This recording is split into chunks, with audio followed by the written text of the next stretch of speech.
Second movie I went to go see. I went to go see Olympus Down. Olympus Must Fall. Whatever the hell it was. I don't remember the title, but I do remember the movie. It's interesting because it was the first of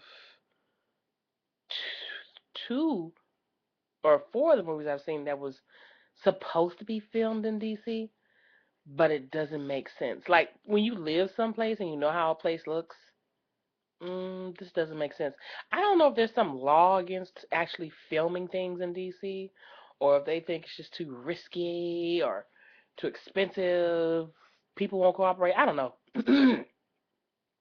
But this taking air shots of the monument and calling it a DC movie with Oregon tags, I, it's just dumb. Anyway, Olympus is down, or Olympus is fallen, whatever it is. First of all, it's directed by Antoine Fuqua, which I was happy to see that. That's Sunshine's husband. What's her name from Harlem Nights? She plays Sunshine. Why they call you Sunshine? 'Cause when she throw her pussy up in the air, it turns into sunshine. Um, her husband directed this movie. I haven't seen him since Training Day, so good to see him out doing something. But let me tell you the things that weren't realistic.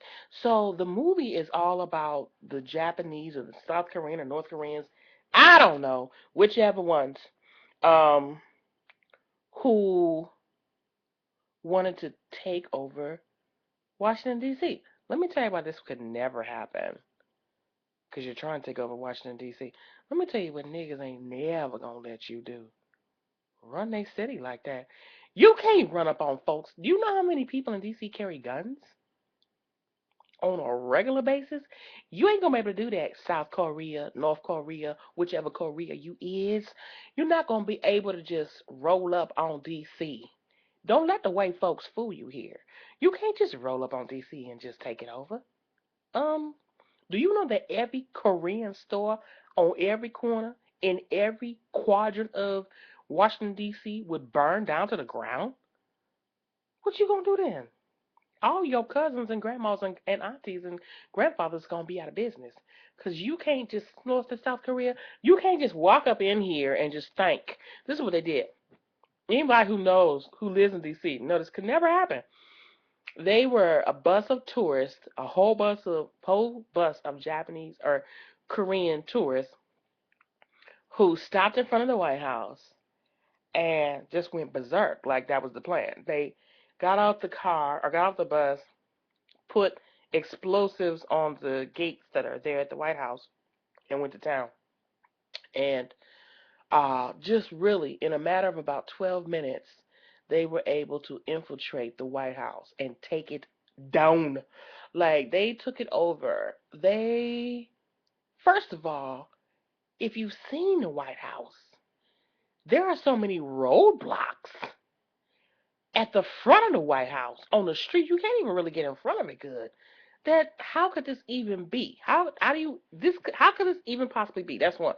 Number two, have you seen how big the White House lawn is? Do you know that to run across the White House lawn is gonna take you about 12 minutes? They made it seem like the White House lawn was like anybody else's lawn.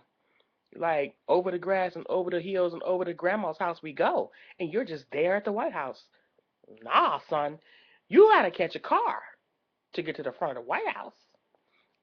Fourth of all, third of all, well, whatever. C, um, I'm pretty sure that if you could run across the White House lawn, that there are underneath that beautiful, beautiful, darkest green grass I've ever seen in my life, a weed head's dream. Um, there's got to be like explosives. I believe that. I believe that any child taking a chance to go through the Easter egg hunt this weekend or this that took an Easter egg hunt this today on the White House lawn probably was risking their lives without knowing it. Because I think that there are bullets in the grass. And I've seen president protection before. at a distance.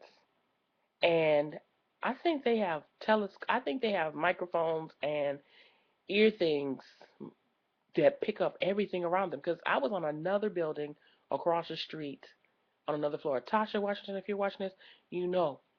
Pat Carpenter, you know I'm telling the truth. Remember when Raggedy Ass Bush was across the street from Cleary, and we was on the roof, and I was like, where they at? And he was like, they over there. And I said, oh hey. And the dude was like, and all I said was, oh hey, to myself, not yelling.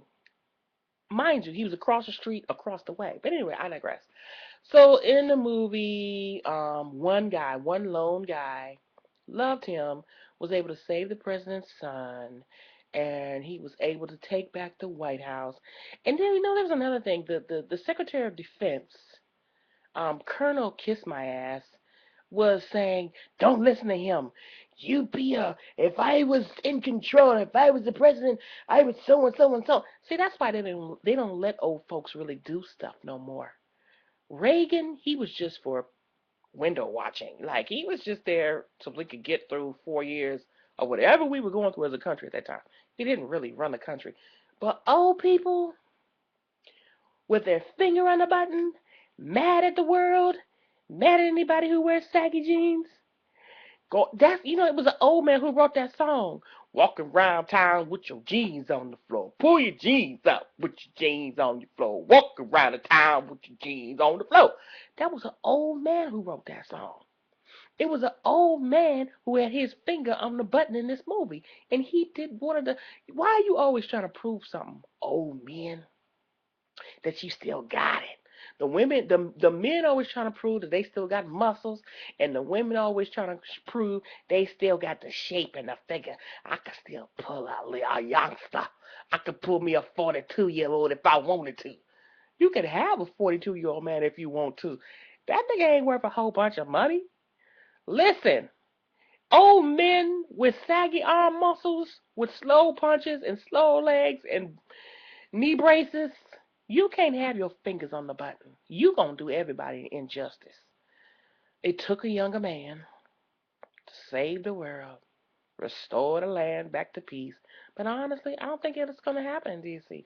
I don't think all these hoodlums in DC just gonna let it go down like that. It's gonna be on like popcorn at the crack of dawn if the South and North Koreans try to take over Washington DC. It ain't but 12 square miles. Niggas, where y'all gonna run to? You gonna have to run into some folk on the street at some point that ain't gonna take that shit. I would if I even look. You know how some black folks got a little bit of shank to their eyes. If I even look like this, I would be walking around like this. If I was one of them people who knew that they just going around shooting anybody who remotely looks Asian, and my eyes was like this, I would deliberately walk around like this. You ain't gonna get me. Anyway, Olympus Has Fallen. I liked it.